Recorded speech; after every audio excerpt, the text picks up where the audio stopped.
Yeah, good evening, everybody. I hope that you can hear me. Can you hear me, please? Yes, sir. Yes, sir. We can Okay, hear you. okay, we'll go ahead. Last time we learned about use of CUDA MemCheck tool. Okay, and that tool is used for checking the memory relevant errors. Okay, because around 70% of the errors in CUDA application belongs to that particular category, and they are very difficult to detect. Okay, and find out their root cause. Okay. So today we planned it to discuss two different tools, okay, which are used under the CUDA MemCheck tool. One is called as init check, that is used for checking initialization related errors, and another one is called as sync check. Sync check tool and init check, both of these tools, okay, they are actually used under the CUDA MemCheck, right?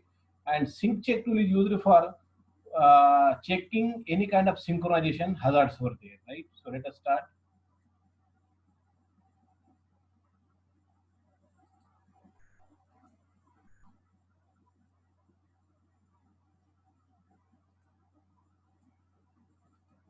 Yeah. The first tool I want to discuss regarding that is called as init check, right? Init stand for initialization, right? Uh, this particular tool is part and parcel of CUDA MemCheck tool. So CUDA MemCheck tool is having various components. Okay, within that you can find out init check as well as the sync check. The init check tool can report cases where the GPU performs uninitialized access, okay, to GPU global memory, but not any other kind of memory errors. Please note that, right? So what is called as uninitialized access means I have allocated space on GPU, okay, for storing some array, let us say, right? But after allocation, the elements of that array, okay, they are containing garbage values, okay, which are not intended for my work, right? But I am actually using that particular unintended values, okay, which are called as garbage values. Such kind of access to array A is termed as uninitialized access, right?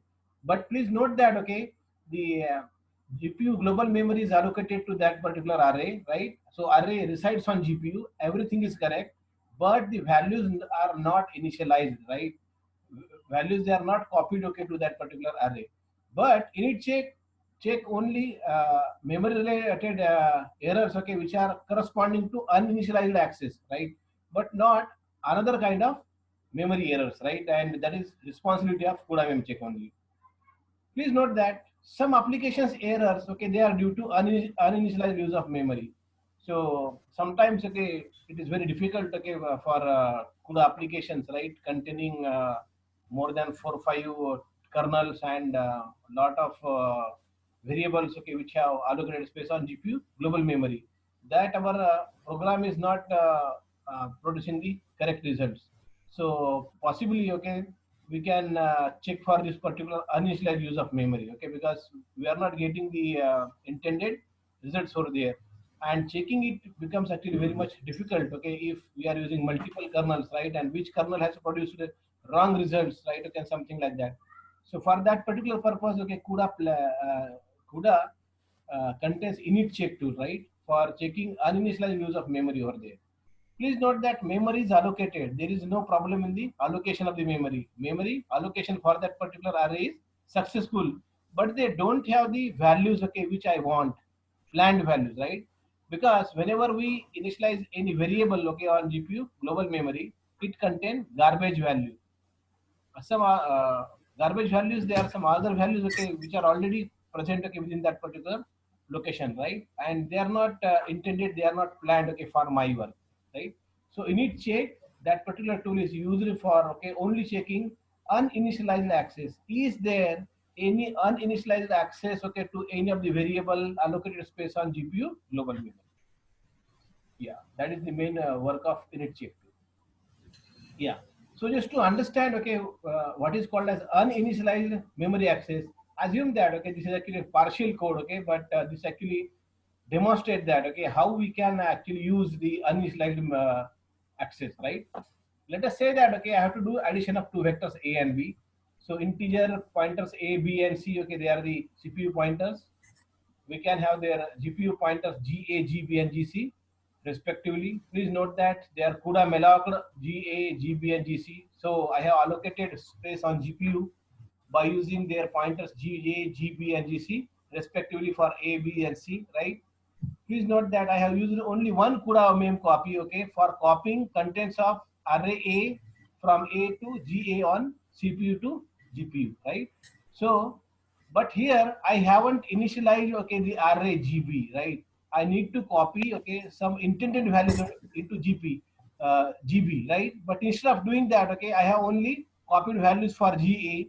Values for GB are not copied, okay, from CPU to the GPU, and immediately, okay, I have used call to the kernel, add kernel. That kernel will perform the work of adding two array GA and GB, and that result is actually stored in GC. So I want to compute GC equal to GA plus GB, right? So this can be the possible nature of the kernel, right? Underscore underscore global void add kernel, and I have provided GA, GB, and GC. Let us say that, right?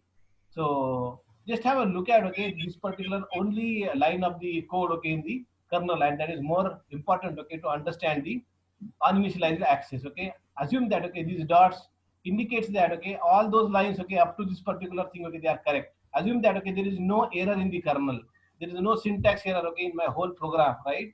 But the problem is that I have only copied intended values from CPU to GPU, okay, for GA. What about GB? Okay, now here I am actually launching millions of threads, okay, and saying that, okay, the threads, they have to perform GC of I is equal to GA of I plus GB of I.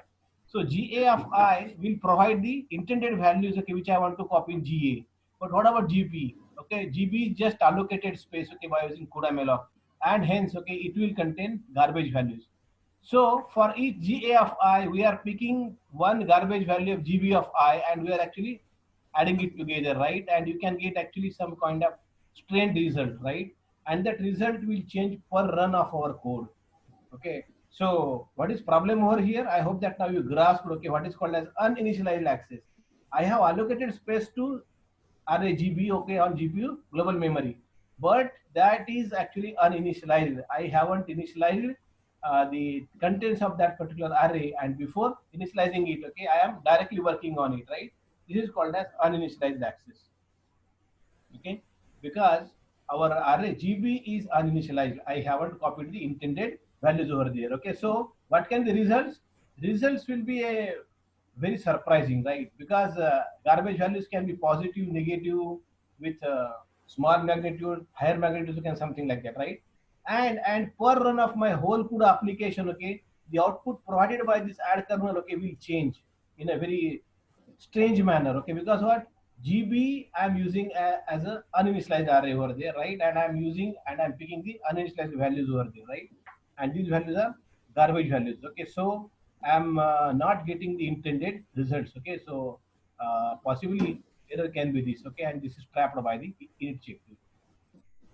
Now, how to run this kind of init check tool, okay? It is a runtime uninitialized device global memory access detector. It actually detects uninitialized global memory access, right? But this is actually a runtime tool. What does it mean? That when my CUDA application has already started running, right, it will check that particular thing, okay, in a runtime while running, okay, of my application, okay. Such kind of tools, okay, they are called as runtime tools, right? And they are init check is only intended, okay, for finding out uninitialized global memory access, and this access corresponding to only GPU global memory.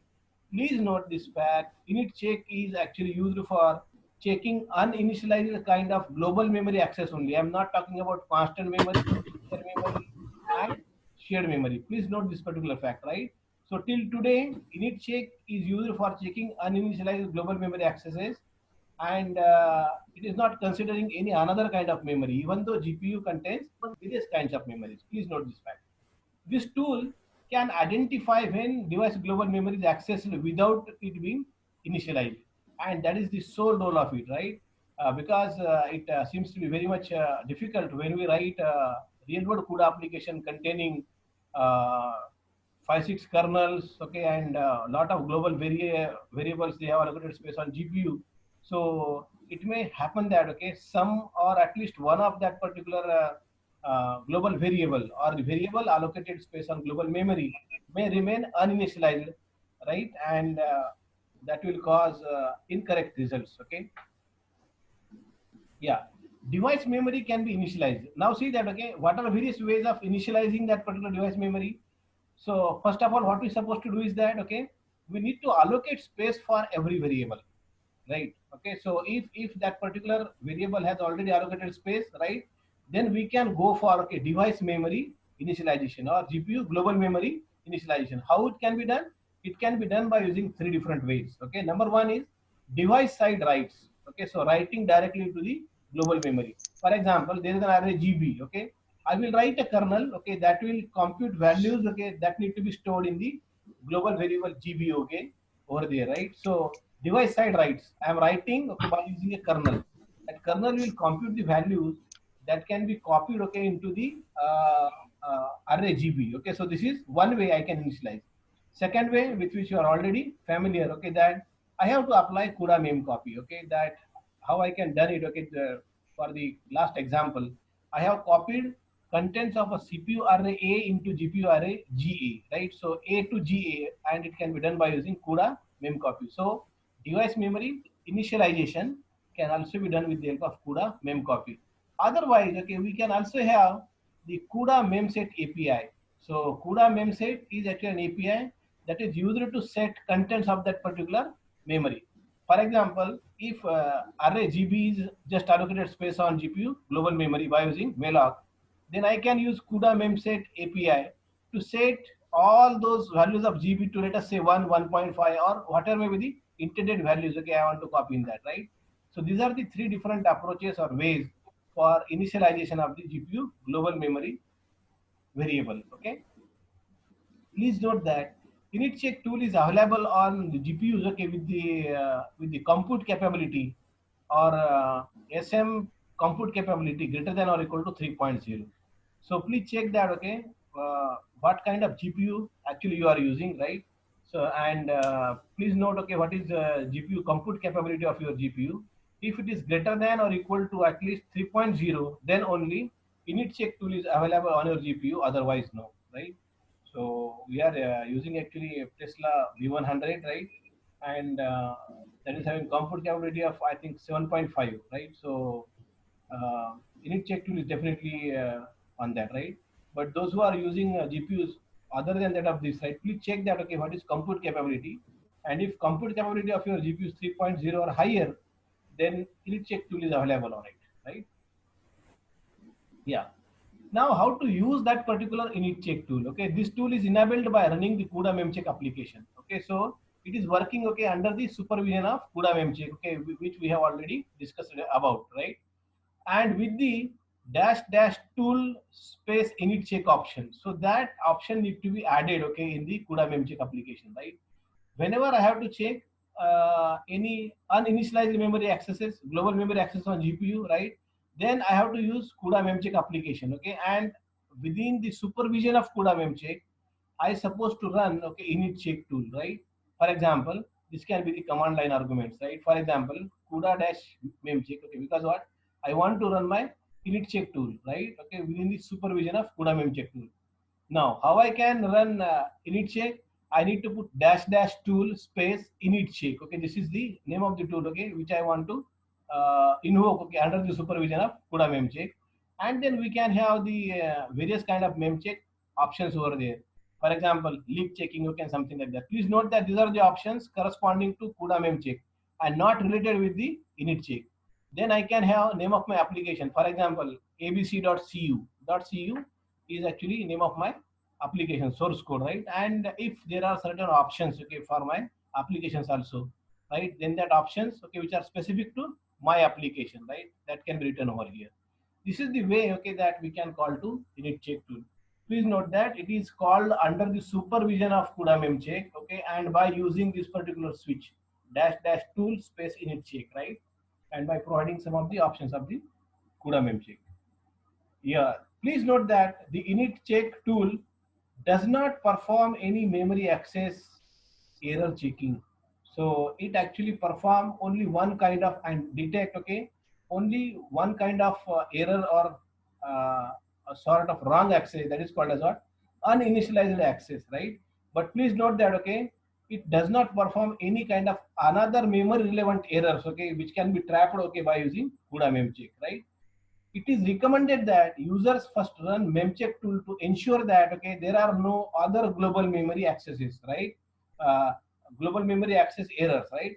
And if it is confirmed that there are no another global memory accesses, then only, okay, I suggest you, okay, to use the init check, right? Otherwise you will get some strange results over there, okay? So init check tool, okay, must be used, okay, provided that, okay, there are no global memory relevant errors, okay, which can be trapped by ordinary CUDA memcheck, and then we're supposed to use this particular init check tool, right? So init check tool can be actually used for that particular purpose, right? And NVIDIA, by adding this particular tool, helped a lot, okay, to the CUDA programmers, because I know that, okay, so uninitialized access detection, okay, by the programmer itself is actually very much difficult, right? I have wasted several hours of my life, okay, just for checking that there is actually an error, okay, that I am accessing a uninitialized variable over there, right? So thanks to NVIDIA, okay, for providing this particular tool. Yeah. Now, based upon my experience, okay, I have two suggestions for you, right? When to use the init check tool. So answer of this question is when your code is generating surprising results, or it is producing unintended values. For example, I want all the results greater than 0, but there are some of the results which are very much negative, then positive, and something like that. And again, that per execution of your application, these values are changing. So the first value which I entered now is 0, but it is providing positive value. Next one, it is providing negative value, okay, and something like that, right?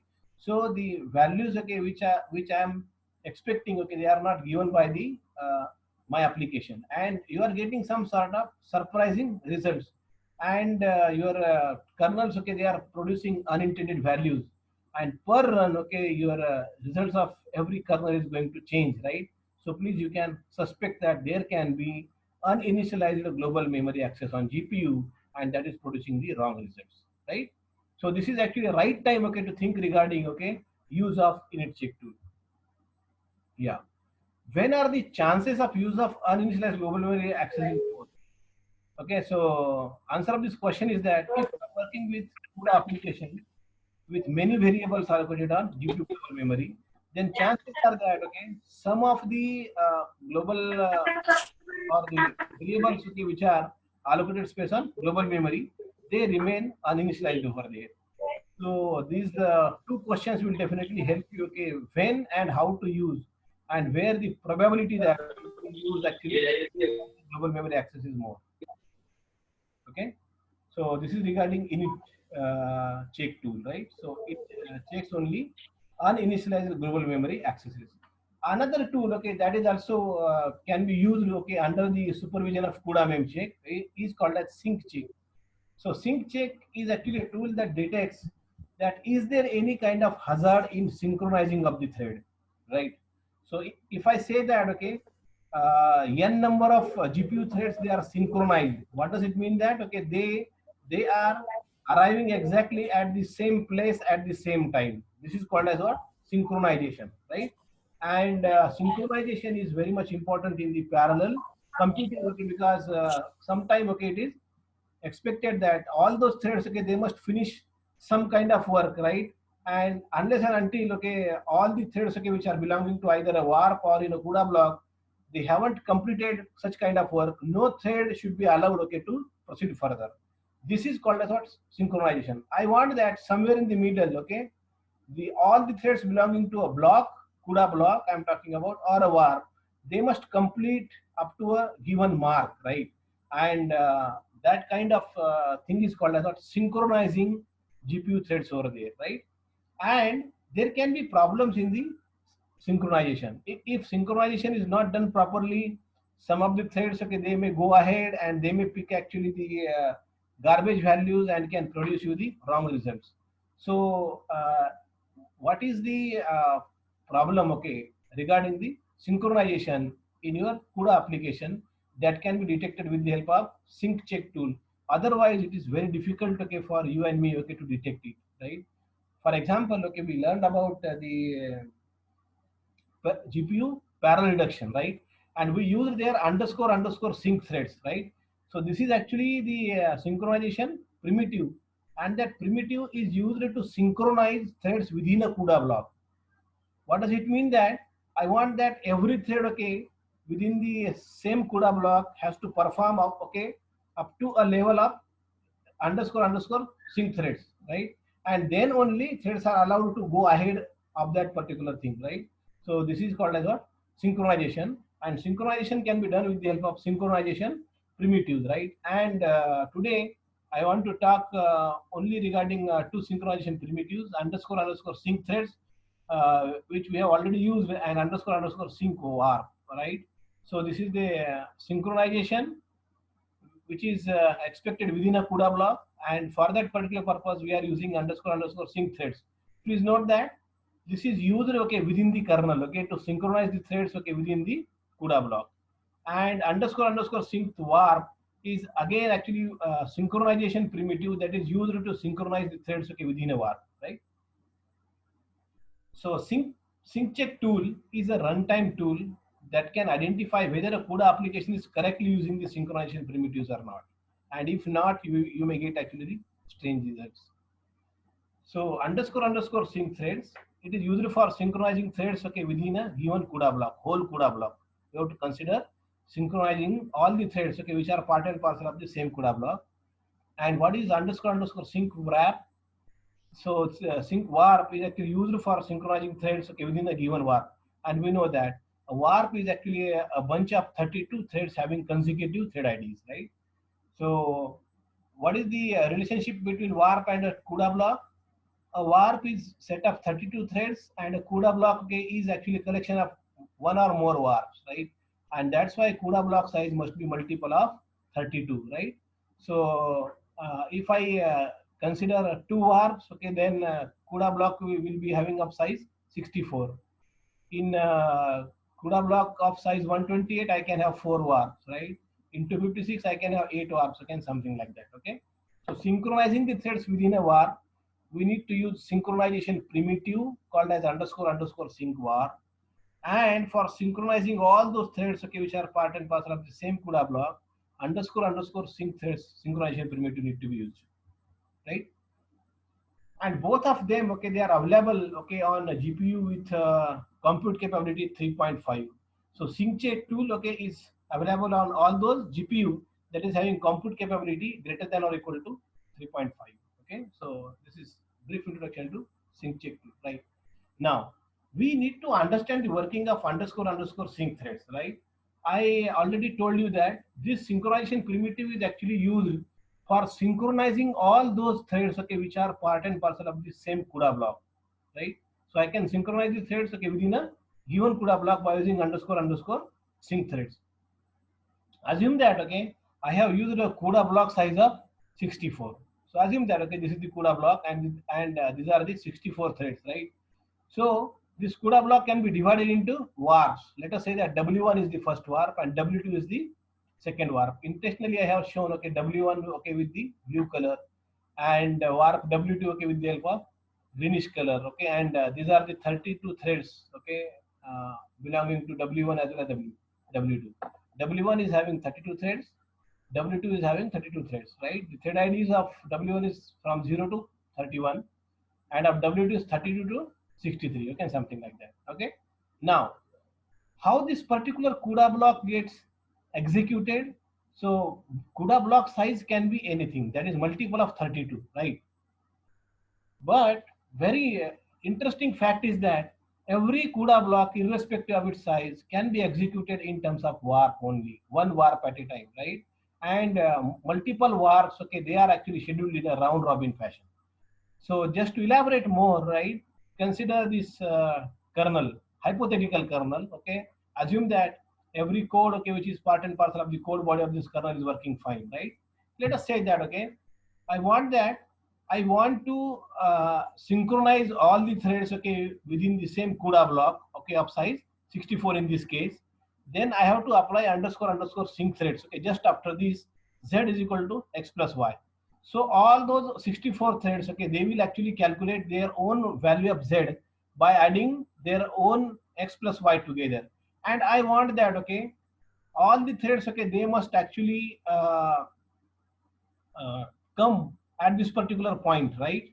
And that underscore underscore sync threads, okay, adds actually a barrier over here, right? Okay, and what is use of this barrier? This barrier is actually used, okay, that no thread is allowed sorry, no thread is actually allowed to move ahead of this barrier unless and until all those threads, okay, which are part and parcel of the same CUDA block, they have calculated their own value of z. So unless and until all the 64 threads of the same CUDA block, they have computed their own value of z is equal to x plus y, no thread among these 64, okay, is actually allowed to move ahead of this barrier, right? We can have lot of instructions, okay, even after the underscore underscore sync threads represented with the help of these dots, right? But no thread is allowed to go ahead unless and until all 64 threads part and parcel of the CUDA block, they have calculated or arrived at this particular point, and now their value of z is ready, right? So this is actually the barrier, and which can be placed with the help of synchronization primitive. So underscore underscore sync threads adds actually a barrier, okay, for all those threads, okay, which are part and parcel of the same CUDA block. Okay, now very interesting thing is that, okay, how these threads, okay, within the same CUDA block, they actually work over here, right? Now these threads executes, okay, uh, in terms of warps. Now we are having two warps, okay, and for the sake of simplicity, assume that, okay, we have only two warps over here, okay, and only one block is actually executing on our GPU. This is actually a hypothetical case, right? This is not a good thing, right? This is not actually a ideal case, okay, for getting maximum out of GPU. But for the simplicity of understanding, okay, what is called as the synchronizing the threads, okay, within the same CUDA block, okay, I am using this particular very simple case, right? Assume that on GPU, right, only one CUDA block is there, right, containing two warps, and we know that, okay, one CUDA block is mapped to one SM. So that SM contains only two warps over there, right? Now how this warps will be executed? Let us say that, okay, any one of the warp W1 and from W1 and W2, any one of the warp is actually picked and scheduled for the sake of execution. Let us say that at this time W1 is picked, okay, and the next instruction is dispatched to all those 32 threads. Let us say that now it is finished, okay, then uh, we'll pick next time, okay, warp scheduler will pick W2 warp, okay, and the next instruction of that warp is actually dispatched to all those 32 threads, okay. Then again we have W1, and let us say that, okay, when we have dispatched next instruction to the W1, let us say that, okay, W2 is not ready to execute, right? Because this first instruction may require some values, okay, from global memory, and we know that global memory access is costly, okay. So the next share is also given to W1, okay, then again W2, okay, and in that particular way, okay, in a round robin fashion, right? One point may come over there, sorry, one point may come over here, okay, that W1 has finished, okay, up to this particular barrier, okay, W1 has finished processing of its instruction, okay, up to this particular barrier introduced by underscore underscore sync threads, right? Now, what is important and million-dollar question is that can these threads of W1 go ahead and execute some of the instructions after this underscore underscore sync threads, after this barrier? Answer this question is no, because what? All those threads, okay, which are part and parcel of W2, they haven't completed their execution till this particular variant point, right? Unless and until all those threads, okay, which are part and parcel of W2, they haven't computed their own value of Z, okay, this warp is not allowed to go ahead, right? This is called as what? Synchronizing the threads, okay, within the same CUDA block, right? Okay. So when all of these threads belonging to W2 computed their own value of Z, then only, okay, we can go ahead and then the warp W1 and W2, both of them, okay, they are actually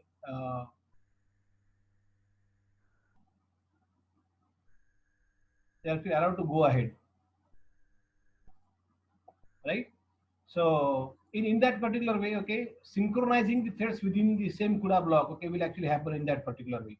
I hope that now understood. You may ask you may ask me a question, okay, that why the synchronization is necessary. For example, just after this particular barrier, right, the threads, okay, which are belonging to W1 may need to exchange the value of their Z, okay, with all those threads, okay, which are belonging to warp number W2, right? So if this barrier is not kept over here, if threads are not synchronized, what will happen that some of the threads, okay, which are belonging to W1, they may go ahead and they will start copying value of Z, okay, from the warp W2, and we know that warp the thread which are part and parcel of W2, they haven't computed, okay, their value of Z, and possibly W1 may copy the value of Z, okay, which are uninitialized over there, right? So that is only the reason that, okay, we are going for the synchronization. I hope that now understood. Second thing, okay, we need to understand is that, okay, what is use of underscore sync warp.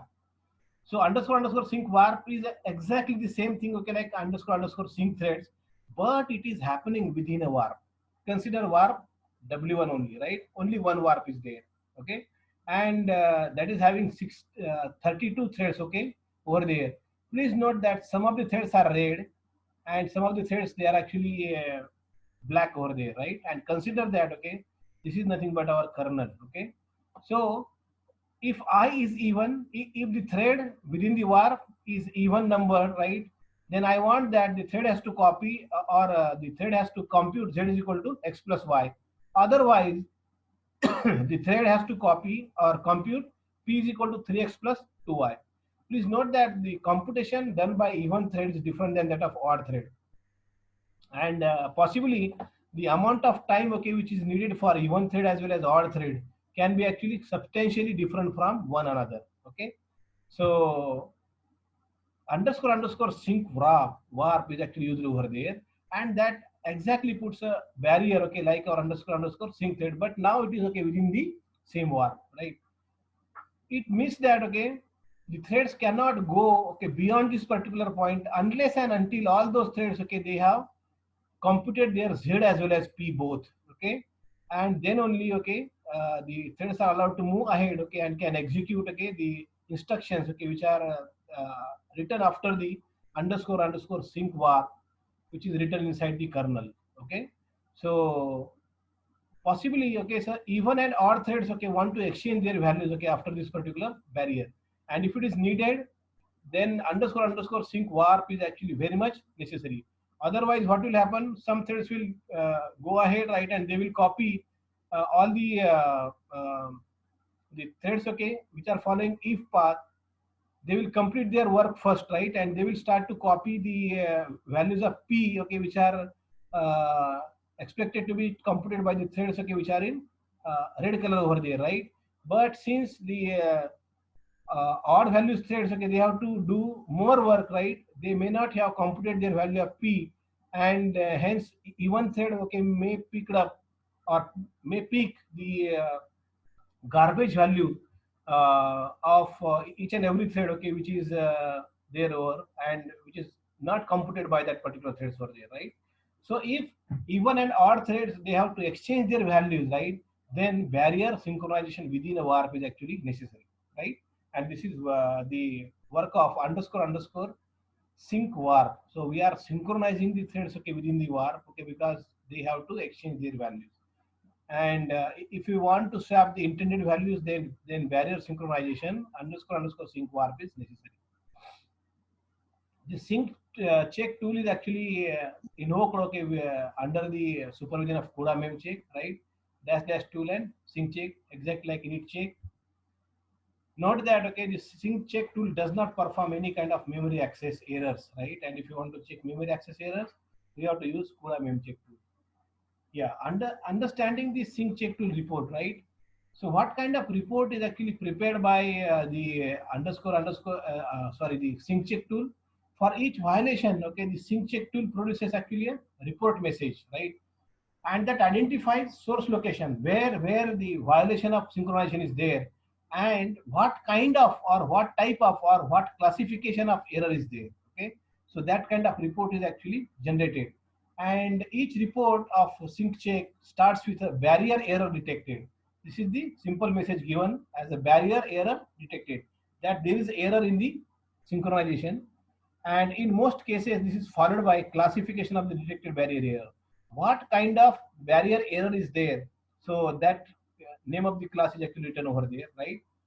In this message, a CUDA block, okay, with the divergent threads was actually found. So we'll get actually the that block ID also, okay, that where the appending threads, okay, they have performed the barrier error over there. So this is a kind of simple or sample report, okay, generated by SyncCheck tool, right? So this is actually the report, and report always starts with barrier error detected. It indicates that, okay, there are certain synchronization problems, okay, in our application.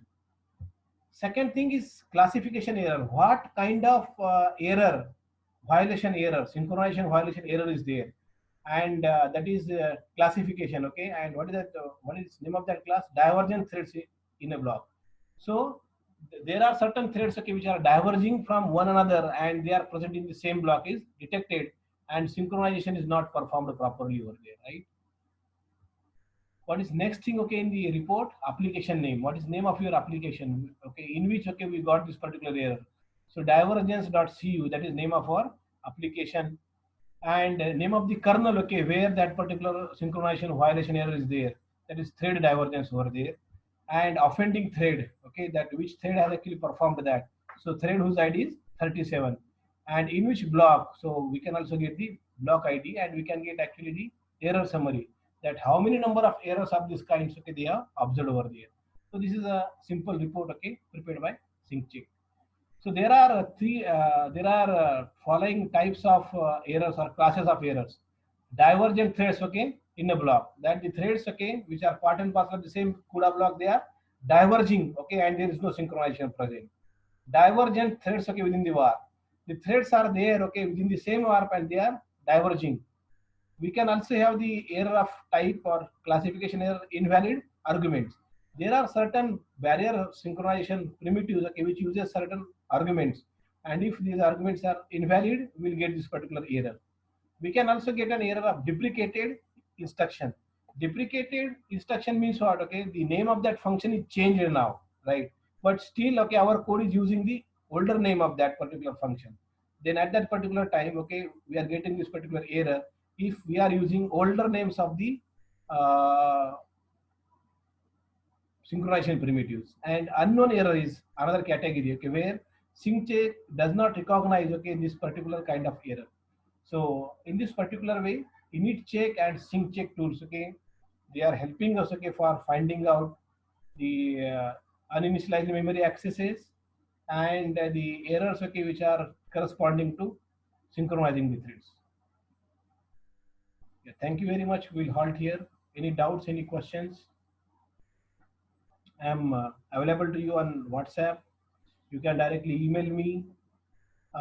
If need arises, you can directly call me also. Okay. So take care. And I want that now you have to forward your roll numbers, okay, on your PCOG group, and that will be considered as your attendance. Okay.